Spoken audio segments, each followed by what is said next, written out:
Mudra యోజన్ RMS పిఎంపై ద్వారా చేనేత కార్మికులకు కేంద్ర ప్రభుత్వం సహకారం అందిస్తుందని కలెక్టర్ నాగలక్ష్మి అన్నారు. నల్లపాడులో టెక్స్టైల్స్ కోర్స్ చదివే విద్యార్థులకు సంవత్సరానికి 2 లక్షల ప్రభుత్వం అందిస్తుందని తెలిపారు. గుంటూరులోని కలెక్టర్ కార్యాలయంలో జాతీయ చేనేత దినోత్సవం ఘనంగా నిర్వహించారు. చేనేత కార్మికులను క్లస్టర్లుగా విభజించి వారి అభివృద్ధికి సహకరిస్తామని కలెక్టర్ నాగలక్ష్మి చెప్పారు.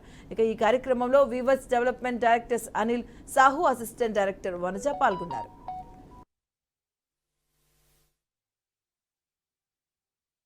1905 సంవత్సరంలో 7 ఆగస్టు తారీఖున కోల్కతాలో ఒక స్వాతంత్ర ఉద్యమంలో ఒక పెద్ద ఎత్తున మనకి విదేశాల నుంచి వచ్చిన వస్తువులు కానీ వస్త్రాలని కానీ బహిష్కరించి మనము సొంతంగా మన దేశంలో తయారు చేసిన వస్తువులు కానీ వస్త్రాలు కానీ ఉపయోగించాలనే ఉద్దేశంతో ఆ రోజు ఆ కార్యక్రమం చేయడం జరిగింది.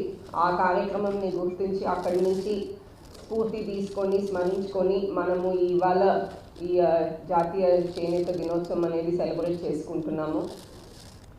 మనకి ప్రస్తుతం కేంద్ర ప్రభుత్వం ద్వారా కానీ రాష్ట్ర ప్రభుత్వం ద్వారా కానీ మనకి చేనేత కళాకారులకి చేనేత వృత్తిలో ఉన్న కార్యక్రమాల్లో నేషనల్ హ్యాండ్లూమ్స్ డెవలప్మెంట్ ప్రోగ్రామ్ కింద రా మెటీరియల్ సప్లై స్కీమ్ కింద ఈ కార్యక్రమాలు, తర్వాత ముద్రా లోన్స్, ఇవన్నీ కూడా మనము వీవర్స్కి కొంతమందికి మంగళగిరి క్లస్టరే కాదు, జిల్లాలో వేరే ఫిరంగిపురం కానీ తెనాలి కానీ పొన్నూరులో ఉన్న వీవర్స్ అందరికీ కూడా మనము ఇవన్నీ కూడా బెనిఫిట్స్ అందేలాగా చర్యలు తీసుకుంటున్నాము.